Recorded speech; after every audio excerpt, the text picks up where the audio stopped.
Faly miarahaba antsika rehetra indray amin'ny anaran'i Jesosy ho antsika rehetra ato anatin'ny pazy sy ny groupy izay maro samihafa izay maheno an'izao feo izao indray ho anao izay efa mpiaino ato mpanaraka ato dia arabaina manokana amin'ny anaran'i Jesosy. Ho anao izay mbola izao ihany koa ianao vao tonga ato ny aino dia tonga soa ianao ary miarahaba anao amin'ny anaran'i Jesosy ihany koa. Tonga eto indray tondra ny tenin'Andriamanitra ampitany hafatra za dia fitaovana fotsiny fa mialohan'izany dia ndao aloha isika hivavaka ary mbola mamerina fiarabana ho antsika tsiraray avy tratra an'izao anio izao indray ihany koa. Amen. Halleluja. Raha io rainay amin'ny alalan'i Jesosy Kristy ianao mbola tsy mitsahatra Jesosy misaotra anao indray amin'izao anio izao indray mbola nitantananao sy narovanao indray izay Jesosy menao tombonandro tombom-pahafahana ny famondram-po mbola ahafahana indray miaona eto indray amin'izao anio izao indray. Misaotra tompo malala ny amin'ny fiarova-mahery ny amin'ny hery sy tanjaka misaotra ny amin'izay nataonao sy izay mbola ho ataonao. Tonga eto indray ny fotoana tompo ampitako ny hafatrao indray fa mialohan'izany Jesosy dia ifinako eto sady raha izy teny tsy araka ny sitraponao ary ifinako ihany koa amin'izay rehetra tsy araka ny sitraponao nataoko mialohan'ny hitondrako ny teninao indray. Ngataka ny herin'ny fanamasinao indray aho mampitondra ny teny eto indray androany anindry ny lelako toy ny lelany efa mahay za dia tsy mahay mandahan-teny tsy mahay miteny tompo fa ny fanamasinao indray no ampiteny eto indray nokatra ny vavaka eto indray androany ary ny fanamasinao indray anokatra ny fo amam-panantsiraray avy indray androany andray ny teninao toy ny tanolona ka andry ny teninao amin'ny anaranao Jesosy no anatanterahako sy anaovako an'izany amin'ny anaran'i Jesosy. Amen. Amen. Dia ndao arany sokafo ny baibolinao sokafo ny baibolinao ato amin'ny Ezekiela ameko antsika aloha ny tenin'Andriamanitra izay hoentiny eto dia mamaky fotsiny tsika avy eo ato amin'ny Ezekiela toko fahaenina amby telopolo dia andininy atao andininy faharoa amby roapolo ziska ny fahaenina amby roapolo dia miditra ary amin'ny Kôrôntiana faharoa toko fahadimy andininy fahafito ambin'ny folo dia Romanina toko fahaenina andininy fahaefatra. Evakina ny teny amin'ny anaran'i Jesosy ato amin'ny Ezekiela. Raha ny soramandry ery ambony ery dia hoe ny fampiankinan'ny famonjena ny Israely sy ny fahamasinany. Afaka vakinao manomboka amin'ny andininy voalohany mihitsy ziska ny farany tsy maninona fa izay aloha no raisintsika eto amin'ny anaran'i Jesosy. Koa ataovy amin'ny taranak'Israely hoe izao no lazain'i Jehovah Tompo tsy noho ny aminareo no anaovako izany ry taranak'Israely fa noho ny anarako masina izay nilotoinareo tany amin'ny jentilisa izay nalianareo ary ho amasiniko ny anarako lehibe izay efa nilotoinareo tany amin'ny jentilisa ka dia ho fantany fa izao ny Jehovah hoy Jehovah Tompo. Rehefa miseho masina eo imasony aho amin'ny ataoko aminareo fa halaiko avy any amin'ny jentilisa ianareo ary hangoniko avy any amin'ny tany rehetra ka hoentiko ho any amin'ny taninareo dia ho fafazako rano madio ianareo ka hadio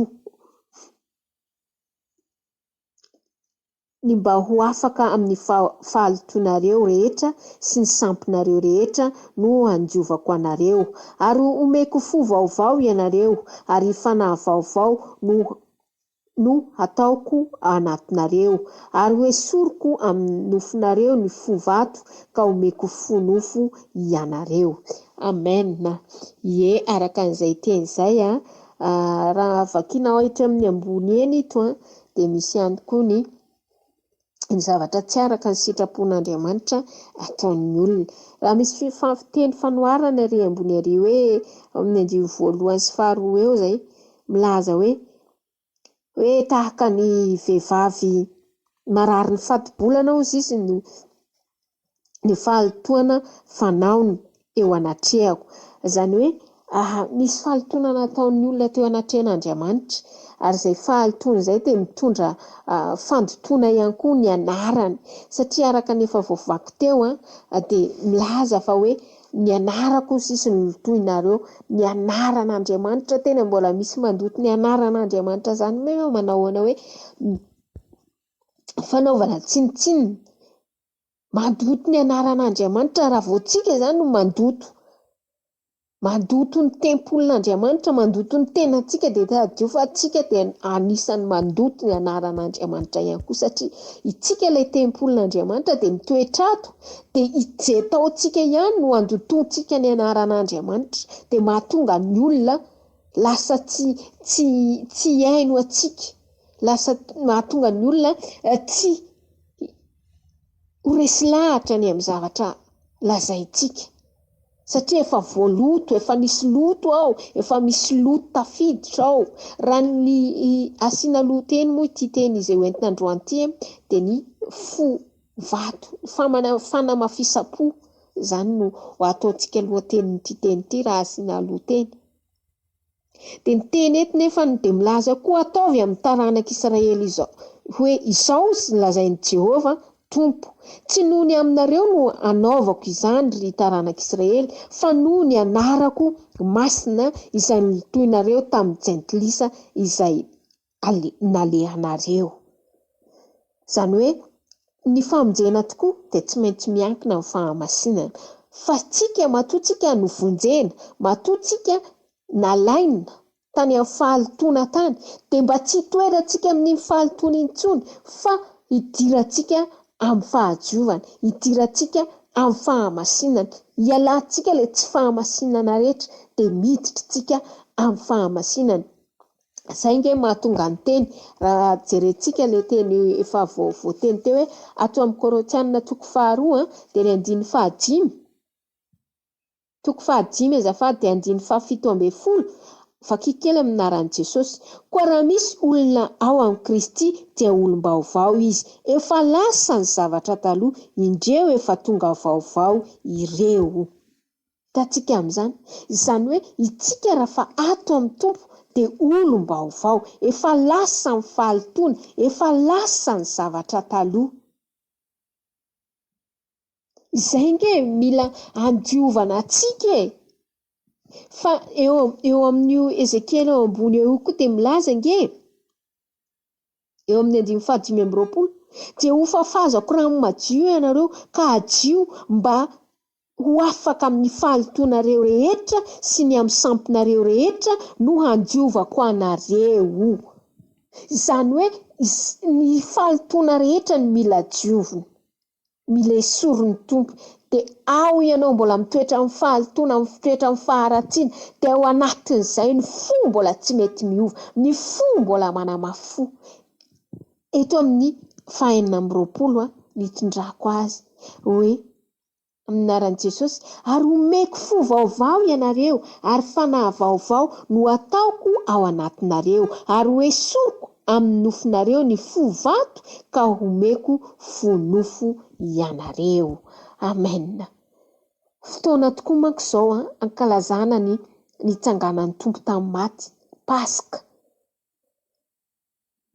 fa tiako ampitodika ny sainao androany fa tsy ho androany ihany ny atsiarovana ho an'izany ka hiandry ny Paska amin'ny heritaona 2024 indray ianao fa isanandro tiako ny sainao saritina hoe isanandro dia Paska ho aso anao ho an'izay efa ato amin'ny Kristy ho an'izay efa olom-baovao ho Paska ho antsika isanandro satria tsaroantsika isanandro ilay namonjeny Tompo asy ianao tsaroantsika ilay namatsiana azy isanandro vao io fois ianao mbola mahatsapa hoe velonaina mbola misy famindram-pony Tompo tsarovy ilay rana latsaka ilay namonjeny Tompo asy namonjeny Tompo atsika tsiraray avy aoka mba tsy ho isa-taona ihany ianao vao torotoro fo fa isanandro ianao tena torotoro fo amin'izay namonjen'Andriamanitra asy ianao namonjen'i Jesosy Kristy asy ianao Ka na dia tonga ara izay famonjena izay, mbola maro ny olona manamafo, mbola maro ny olona mandoto ny anaran'Andriamanitra, mbola maro ny olona tsy miaiky heloka, mbola maro ny olona mitokony amin'ny zavatry ny tany, mbola maro ny olona tsy miala amin'ny faharatsiana, mbola manamafo, mbola manamafy hatoka. Alefa foana ny teny fa ty androany ty ny tompo hanova ny fo vato rehetra. Niza mety mbola manana fo vato any ambadimbadika any, efa tonga ny famonjen'ny tompo fa zao mbola mifikitra amin'ny faharatsiana, mbola mifikitra amin'ny faharatsiana. Ndao nge jerentsika ato amin'ny Romanina toko 5 dia ho vakiako hatreo amin'ny 7:7 amin'ny anaran'i Jesosy hoe: tsy fantatrareo va fa na iza isika no efa natao batisa ho amin'ny Kristy Jesosy, dia natao batisa ho amin'ny fahafatesana, koa niara-nalevina tamin'ny batisa ho amin'ny fahafatesana isika, mba ho tahaka ny nananganana an'i Kristy tamin'ny maty, tamin'ny voninahitry ny ray no andehanantsika kosa amin'ny fiainana baovao. Amen, amen. Hitantsika amin'izany araka ny voalaza ilay teo amin'ny Korinthiana voafaky teo aloha, fa na iza Jesosy tokoa no efa maty ho antsika, niara-nalevina amin'ny fahafatesana ozy izy. Ilay ianao mitsoboka any anatin'ny rano any iny,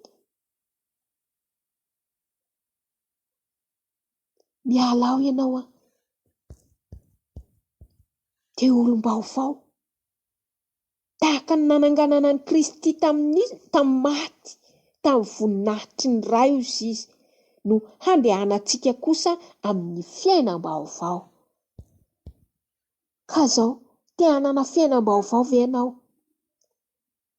Te handeha amin'ny voninahitry ny ray tsika ve ianao?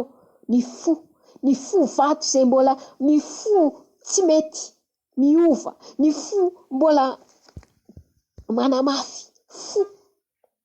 Ozy ny tompo hoe: ka ho soloko fo vato ozy, soloko fo nofo.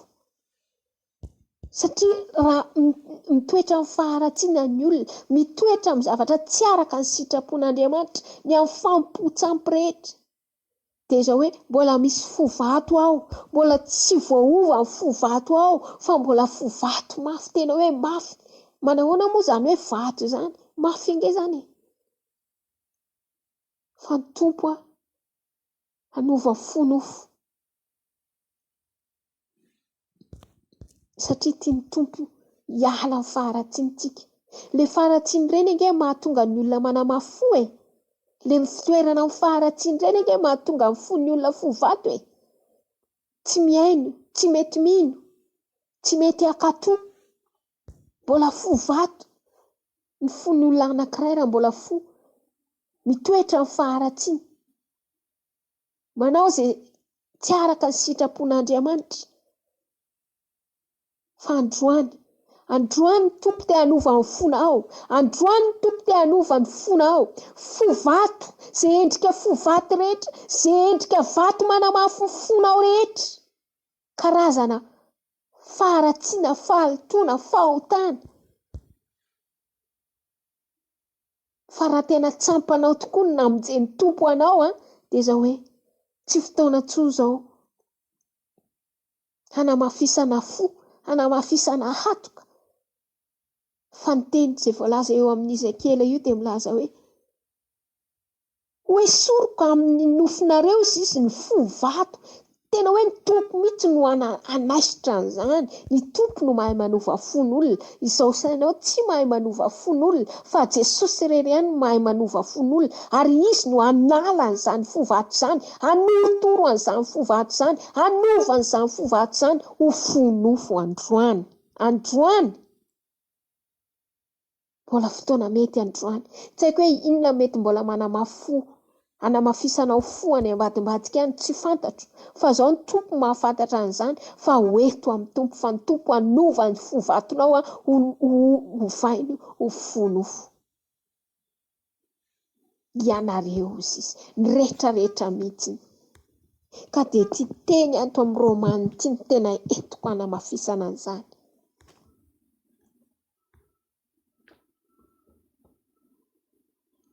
Hoe tsy fantatrareo va ozy izy fa na iza no efa natao batisa ho amin'ny Jesosy Kristy dia natao batisa ho amin'ny fahafatesany, koa niarana levina tamin'ny batisa ho amin'ny fahafatesany isika, mba ho tahaka ny nananganana ny Kristy tamin'ny maty, tamin'ny voninahitry ny ray no andehanantsika kosa amin'ny fiainam-baovao. Amen. Te hanana fiainana vaovao ianao? Aoka hanala ny faharatsiana rehetra. Aoka hiala ny faharatsiana rehetra. Fa eo ambony eo amin'ny teny ato amin'ny Ezekiela 5:5-20 io nge dia milaza an'izany fa fahazako rano madio ianareo izy ka adio ny mba ho afaka amin'inona ny amin'ny fahatoana rehetra sy ny amin'ny sampinareo rehetra no andiovako anareo. Ny rano dia fidiovana ny rano. Rehefa voadio tokoa tsika dia izay diovina par etapy. Ny toe-potsika ato amin'ny Jesosy irery ihany no anovany io fo io, ny fo vato rehetra. Ka angatahako androany tena hoe hiditra nitsehatra ny amin'ny fotsika tsiraray avy ny tompo. Mety mbola misy zavatra mety hoe manamafy ny fonao ao, mety mbola misy endrika fo vato any, na dia efa manompo tsika, mety mbola misy zavatra anankiray mety anamafisantsika fo, anamafisantsika atoka, atonga tsika hoe manompo ihany tsika fa manompo tapatapany, fa tsy tena ilay manompo mbola misy endrika fanamafisam-po. Fa amin'ity androany ity ny tompo hamangy ny fonao hamangy ny fonao indray ny tompo androany. Tadidio fa Jesosy irery ihany no afaka hanova fon'olona, afaka hanamboatra fon'olona, fa izao sy ianao tsy afaka hanova fon'olona mihitsy. Fa ny tompo rehefa mikasika an'izay fon'olona izay, ny fo vaty rehetra, dia izy ny hanolo an'izany fonofo. Amen. Da ho antsika hisaotra ny tompo ny amin'ny teny tsotra sady fo izay nameny antsika androany izay. Halleluja. Raha io rainay amin'ny alalan'i Jesosy Kristy ianao, mbola tsy mitsahatra izay misaotra anao ny amin'ny teny izay nomenao anay indray tamin'ity androany ity. Nisa Jesosy mbola manana fo vato dia ianao Jesosy anova an'izay fo izay, ary hikasika an'izay fo izay, hamangy an'izay fo izay, ka ny fo vato rehetra dia hosoloanao fonofo. Misaotra Jesosy makasitraka tompo tamin'ny teninao amin'ny anaran'i Jesosy nanaovana sy nanonana n'izany vavaka izany. Misaotra tompo. Amen. Amen. Dia s'abonner ao amin'ny page j'aime, share, like. Dia ho hitanao foana ny vidéo ho hitanao foana ny fandaharana izay mandeha ato amin'ny page fiomanana ho any An-danitra, na any amin'ny YouTube, na ato amin'ny Facebook, na aiza dia zarao ny page, zarao dia ataovy j'aime, dia raha mba nahasoanao izay dia zarao amin'ny hafa ihany koa. Tahiny Jesosy daholo. Amen.